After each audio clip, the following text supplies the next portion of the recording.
Hello, everyone. I'm Irene Hoskowitz with another Hoskowitz report. And I'm so glad to be welcoming back to our show Sir Rupert Erskine again. Welcome, Sir Rupert. So kind of you to have me back, Irene. Always a pleasure. It's great to see you again. Now, Sir Rupert, the last time we spoke, you mentioned your book, How to Be More Like Me. Now, that's a very catchy title. How did that title come up for you? Well, Irene, I'm a pretty straight-from-the-shoulder kind of chap. And it seemed to me, no point in beating around the bush. Get straight to the point.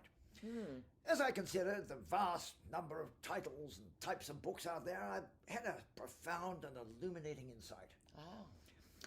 No matter what kind of book it is, thriller, fiction, safaris in Africa, how to fix the toilet. Doesn't matter what it is. The author is trying to get to see things from his point of view. Invariably. Take the toilet chap. You do 1, 2, 3, that's what I'd do, and you'd fix the toilet. You see, if you're like me, you're going to have success. Look at the chap in Africa.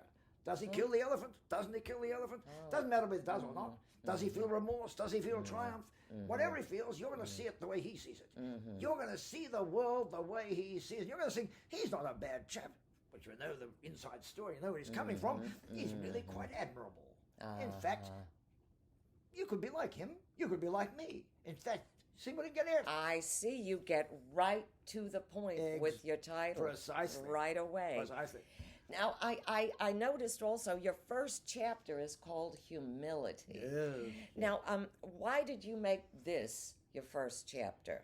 Well, Irene, I understand that many people coming on to this title for the first time might conclude that its author is extraordinarily conceited. Nothing could be further from the truth. In fact, let me read you the chapter on humility in its entirety. Humility is of the very last importance. If you wish to be more like me, you must be exceptionally, conspicuously humble. If you're not like that, you can never be more like me. Well, I couldn't help but notice how short this chapter is. Well, why waste words? You see, most people don't understand this, but at birth we are allotted a certain finite number of words, and if you run out, you see, your goose is cooked. This is very, very important when you realize that, if you've been in the army as long as I have, that all commands have to be issued in a firm tone, you see. Yes. And verbosity dilutes the punch of the command, and also is a strain on the vocal cords. Yeah. I see, the firm tone. Yeah.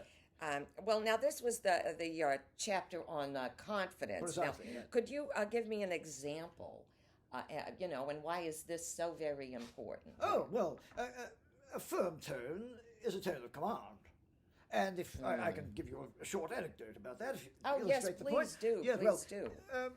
There was a fire in the Paris theatre. Oh, dear. Yeah, audience panicked, of course. Total chaos. At the very peak of chaos, chap walks onto the stage, puts up his arms, and says in a firm tone, "Chacun retourne à ta place," which means, each one, go back to your seat. And they did, even knowing that they would probably perish by fire. Meanwhile, the chap on the stage went out the stage door, hailed a taxi, and went home to bed. Now, that's the power of a firm tone. Yes, I see that. But what happened to all those poor people in the theater? I dare say the authorities would have taken care of the situation, fire brigade and so forth.